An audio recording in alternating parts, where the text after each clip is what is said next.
Well, hi guys, welcome to another episode of Oz Travelog. This episode is going to be particularly good for those tech heads out there, those that want to know a little bit about Starlink and what it can do for you when you're travelling. Now, before we start, we don't actually get any kickbacks for Starlink. I'm just providing this as information for you guys out there on the road. Now, when you first get Starlink, you actually get this motorised dish. And what that dish does is when you power it all up, it will rotate and turn around and find the satellites for you. So you don't have to actually set it up and try and look for a satellite like the VAST system that we all know and have loved. So this is the new system. We can have internet on the run. Getting back to this is we get a dish with the system, we get a stand, and we get a wireless router. And if you want to have Ethernet connection, you'll have to buy an additional adapter, which is this adapter at the back. That's for your Ethernet. So that's an important thing. You also get about, I think it's about 19 metres of cable while I refer to my instructions. Now, the reason I'm referring to the instructions is because I am giving you a set of these if you so wish. So if you want, you can contact me at oztravelog or oztravelog@gmail.com and I'll forward a set of these instructions onto you. It's basically the information that I used when I collected all the gear together. It tells you about the poles that I've used, the adapters and the brackets and a few other handy little hints. Now, the cost of the system, it comes in at about, they had a special over Christmas where you could actually buy the satellite dish for $450, and that gives you the dish, the stand and the modem and the extension lead. Now, that extension lead has proprietary plugs on it, so you can't just buy something from some of the wholesalers that you can actually just plug in. There are plenty of things on the internet where people have sort of cut them and put RJ45 connections onto it, but I don't recommend that because I think I have a better way of doing it, which we'll show you later on in the video. The cost per month at the moment, let me go back to my instructions, as I said, which you can get yourself. So at the moment, the system will cost you $139 a month for the residential, or for $174 a month for the RV. Now, the RV system allows you to pause your internet. So if you're going away for, say, 3 or 4 months, have your Starlink running for 3 or 4 months. When you come back, you can actually switch it off. So it gives you the versatility to do quite a lot. Rather than me rabbiting on, I'll show you how I put all this together.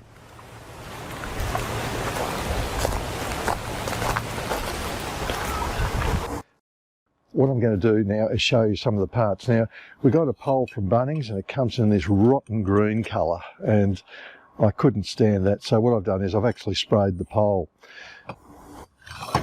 I'll grab the pole. This is the pole from Bunnings.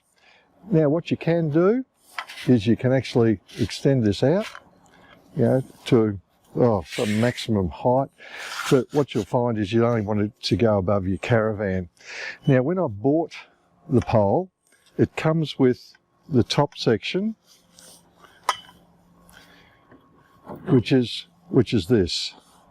Now, we only need the bottom section, the bottom section with the hole in it. So I've actually cut that top off. We don't need it, so we'll just throw it away. And this is the important part. I'll get to that in a moment. What we've got is we've got the dish. As you know, that goes into the base, locks in, and you can actually put that on the ground. So long as you're facing due south, you should be pretty right to pick up a signal, and you can run a cable along and you can have it lying down in your somewhere in the caravan park or wherever you're situated. However, people can back over it, people can trip over the cable. Another alternative is what you've seen is just put the mast up onto the caravan. coming back to this section, we've got a plastic hose fitting, 32mm, high pressure hose. So what that does is that can actually go onto that shaft, like lock that on, and then we can put it onto there like that, and then basically it's as simple as pushing in that clip, pushing it on, and that's it. We can now have our mast wherever we need to put it. So that brings us to the next stage. How does it all go together? Okay, we've got some of these clips. Now they're visual audio clips. You've probably seen them on the gantries and stuff and the live shows and things like that. They're an aluminium fitting and they're absolutely awesome. What we need to do, I've made up a bracket. Now that will go on the rear of the caravan, which I'll show you a bit later. And then what we'll do is we'll mount that visual audio bracket on like so. And again, the fitting is pretty much spot on. I hate the green, but anyway, that's what we've got. This was the cut off, the bit that I cut off on the long pole behind me. So that locks on pretty tight, and there's no way you're going to remove that. Now what I did neglect to mention was the reason I cut off that much was because you've got to think of a place where you're going to sit this pole, and I thought what we'll do is we'll slide it into the tunnel boot at the front. So I needed to cut about that much off. We've got that. So that's for the rear.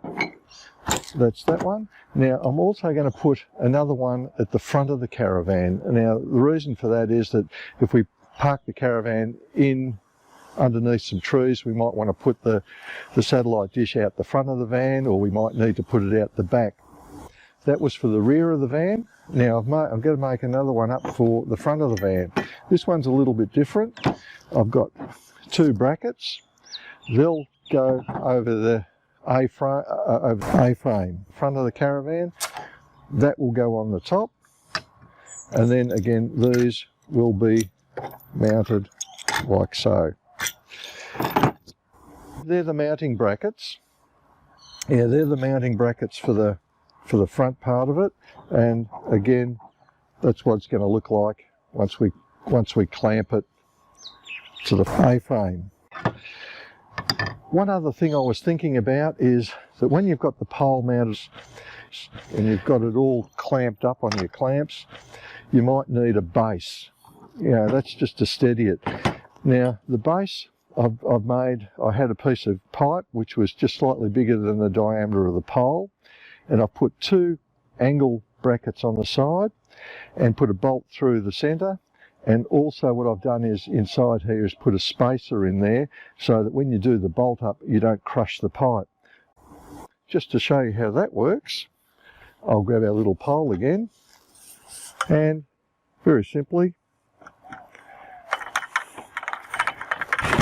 just go straight in like that. So that'll give it a little bit more stability at the base. There's a couple of things you can do with the base. You can drive a couple of pegs through those holes just to guide them in, or I've also got a couple of smaller holes where you can put a piece of timber at the bottom, drill a couple of holes in it, and that'll also give you a bit more stability.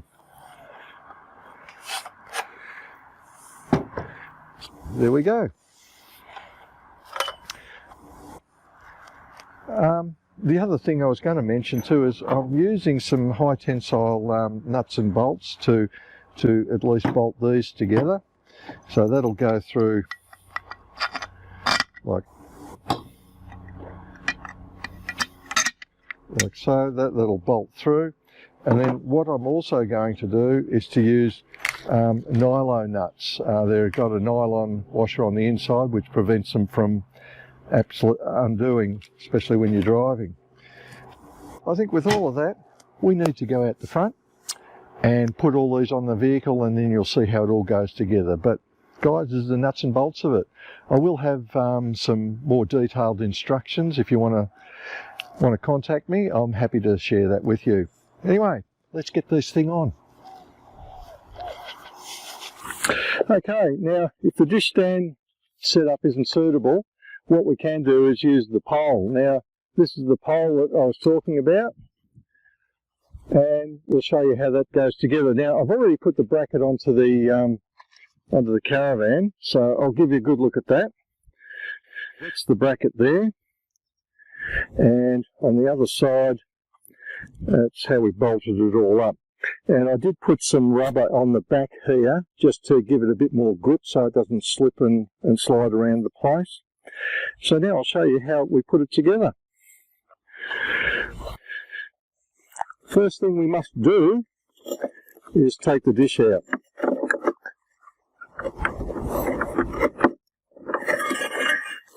Now that we've got the dish, we've got the pole, we'll just spin that round the other way. Now, the most important part of this stage is we need to put this back in. As I said before, it is a proprietary part and it must slip all the way up. If that slips down a little bit, you're going to have no connection. It's got to be nice and firm up the top there. So that's that one. Then we get our pole, our good plumbing fittings, and we screw that on nice and tight. Then we have our pole in position. Then we bring that over to here. We stand that in the base. At this stage it shouldn't matter where we face the dish because it will self-centre. So at the moment, under our brackets,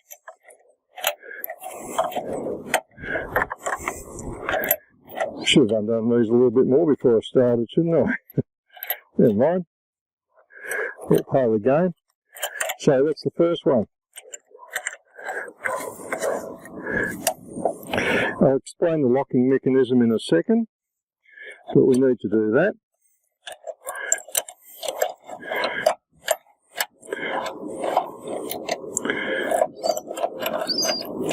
And we lock it on like that.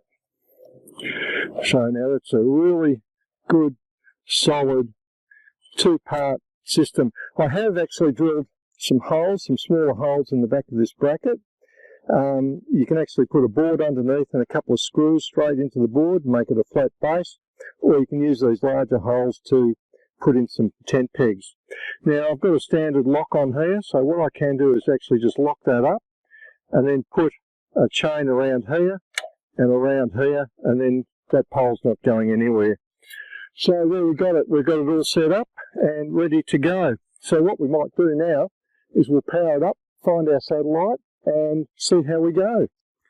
So Robyn, if you keep filming, I'll turn it on.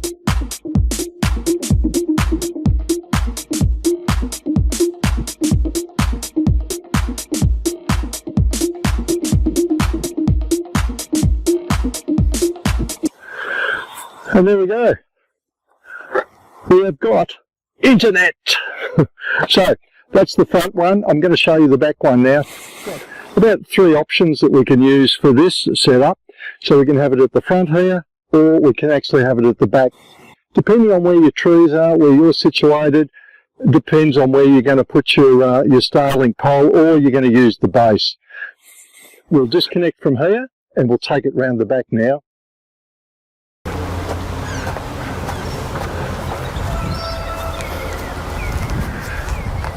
There she goes, she's looking for the satellites.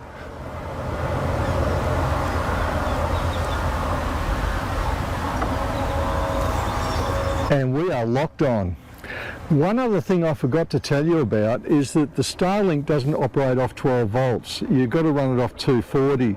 So in the caravan we've got a small inverter, only a 600 watt inverter. And that runs to a power point which the Starlink plugs into. So when we want to run Starlink, we'll run the inverter and then at least we've got 240 volt power. And basically the back one operates pretty much the same way. What we've done is we've used the U bracket here as a fixing point for this L-shaped bit of steel here, the angle line there, and then that just gets bolted straight through to the back. So same principle, 2 clamps there, which makes it very, very rigid indeed. In fact, I don't think I'll ever be using the tent pegs to drive those in. So there we have it, folks. There's the Starlink in operation.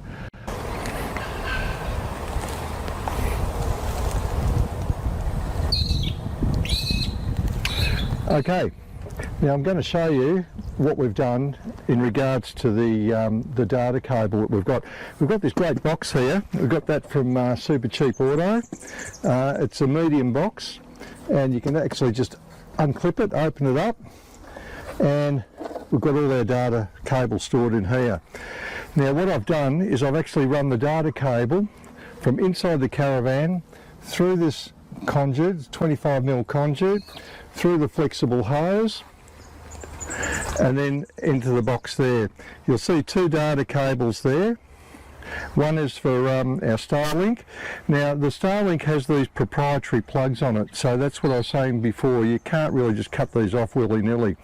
Now data cable has its own natural way of unreeling. If you fight against it, you're going to put more twists in the cable.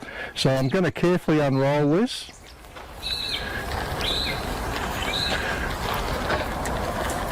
And it's about a 30 metre, 27 metre length, quite large. So it does take a little bit of unrolling, but as you can see, I'm unrolling it, so I'm not kinking it and twisting it and all that sort of gear. And here we have our Starlink dish. So I'm running this all the way out, because I don't want any kinks in it, and nice and neat. So there we go. All right, now to hook up the dish, it's pretty simple. We just unclip it from the mount. Hang on, just got to find out where it is. There it is. Okay, so we just unclip it from there. Then we've got this plug here. So that plug, as I said, it's proprietary, so it can only go in one way. Now that plug has got to be pushed all the way up so that it meets here. And then once you've got that, that can go straight in there. So what we'll do now is we'll power it up. Well, we've showed you how the system works on the outside. Now let's show you how it works on the inside. That's our Smart TV. That shows you a lot of the apps that we've got running on the TV at the moment. We've got Wikicamps, which most of you have got, YouTube, Netflix, HEMA Maps, Smart Cam, which is a program that we run at home to view our closed circuit TV stuff there. But just to show you that it works, we'll just click on YouTube. It takes a minute or two to fire up, but there she goes, logging in. And before you know it, it should be just about there. So there you go, we're logged into YouTube. So we can actually exit out of there. And if you're in the mood for a bit of Netflix, we've got you covered there. These are all apps that you can put on your smart TV, and while we're actually working on this, our Wi-Fi router is this unit here. That belongs to the Starlink. We've actually got a power point here that's controlled by an inverter that I've got underneath the stove, or sorry, underneath the fridge there. And while we're doing that, Robyn's working hard on the computer over there, which is also running through Starlink. And how's the reception there? Good? It's all popping up and doing the right stuff. So, there we have it.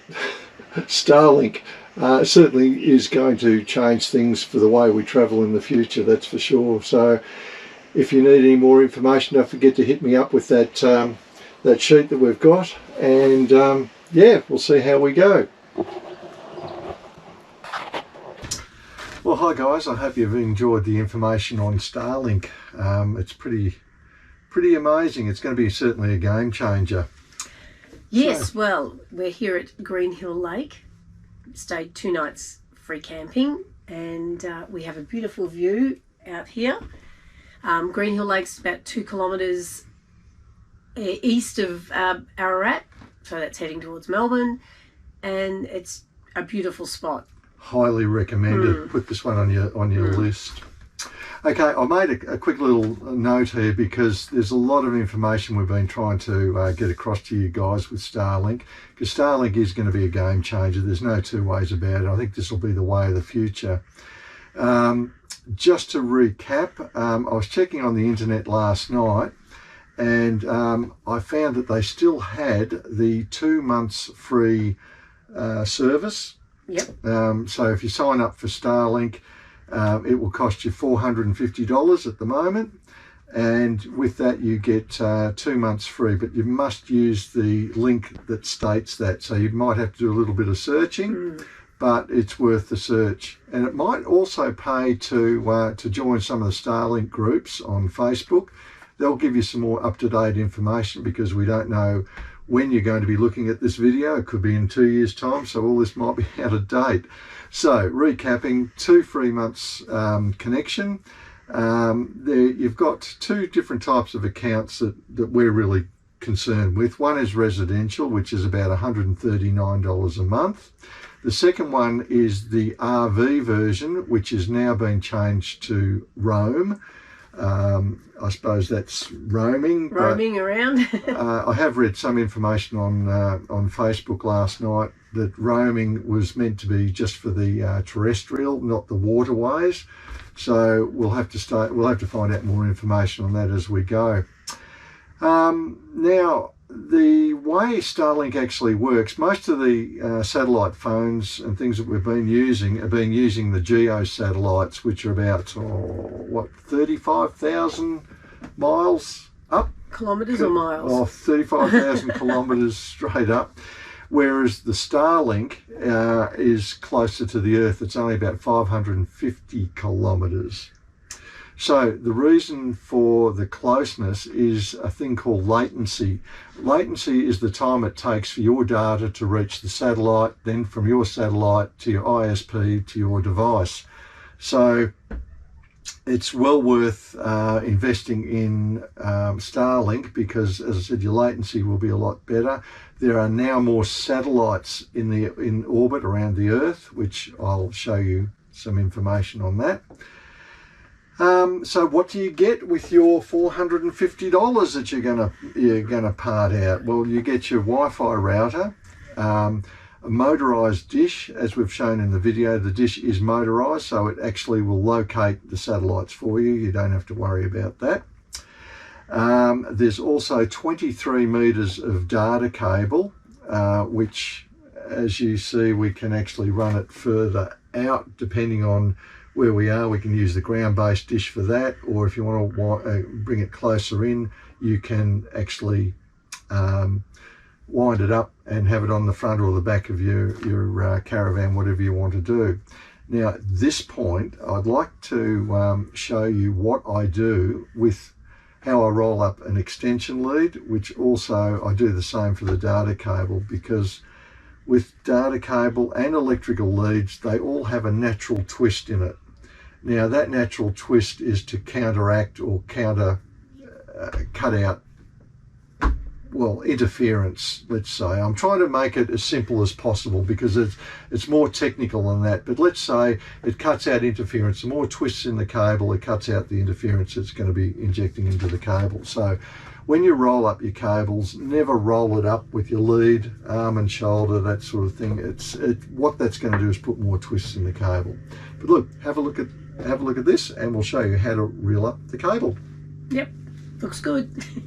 Okay guys, I'm going to show you how to wind up an extension lead. I've seen how a lot of people are doing it, and it is wrong. What I've done is I've actually run the extension lead out, and I've had it sitting in the sun for about maybe 5 minutes or so, because what actually happens is the plastic gets quite hard when it's been sitting in the cold, and once you actually straighten it, once you put it out in the sun, it sort of straightens out. Now most cables, even data cables, have what we call a twist in it, so that's a twist that goes through. Especially data cables, never ever grab a data cable and go like that. That's the worst thing you can do, because what actually happens is it puts extra twists in the cable. The correct way to roll up a cable is to grab it by one end, loop it. Now as I'm doing it, I'm actually twisting it in my fingers, going the natural twist of the cable. And see how easy this is? I've seen a lot of you guys using wind up things and things like that, but at the end of the day, that's the correct way to wind up a lead. And to finish, you can just simply wind it up, and that's how it goes. Now this lead's quite an old lead, and I've always wound it that way, and as you can see, there's no twists in the cable. Everything is pretty much spot on. As I said, it is old, and we've had it for quite a while, and I do polarity tests on it every so often to make sure that it's correct. So please don't do the old wrap around the wrist routine, because it's only going to put twists in your cable, not only your power cable but especially data cables, because they are a special cable that needs to be wound up a certain way. You twist it around your arm, you're going to put more twists in the cable, and that's not what the cable's designed for. So thank you. And that's how I reel up the cables. I know I get a little bit pedantic about it, but your cables will last longer if you do it that way. Now I did spend quite a few hours at Bunnings, didn't I? Yes, you did. Wandering. I was trying to find a lot of bits and pieces that we could use, like poles and things like that, and when I actually was putting this video together, I found that there's a lot of like-minded people that were using the same or similar parts, so it's not unique, but we've put our own little twist on it. And if you're doing this as a project, or a little project, well, you can put your little bit onto it as well. So the only thing I'm thinking of at the moment is when I get back to Melbourne, I might do away with the high pressure hose coupling and build, and I'll jump on the lathe and make an aluminium, an adapter that'll go onto the pole. So that might just sort of tidy it up and give it a little bit more strength. But that pipe adapter didn't let us down. It was pretty solid, and we did have a few bits of wind out there, windy days. Yeah. So yeah, I think it'll do the job, but I would just want to strengthen it up a little bit, so that's fine. Now I suppose at this point I'd like to mention again, we've got our data sheet. So what I've done, or what I will be doing, is putting a link down at the bottom in the description where you can actually download a copy for yourself. If the link should fail, contact me and I'll send you a copy. It's just all the bits and pieces we use to put this little project together. So I suppose there's really not much else to say, except for you can check us out on our socials, which is Instagram, Facebook, and YouTube. Yep. And if you don't want to miss any future episodes, subscribe, and also press like, please. And don't forget to hit the subscribe button as well. One other thing I didn't tell you, which I think is pretty important, is some of these speeds that we're getting off Starlink. Pretty impressive. Anyway, that's enough from us. So from Peter and Robyn, Oz Travelog, thanks for watching, and we'll hopefully catch you on the next episode. Thank you. Bye. Bye.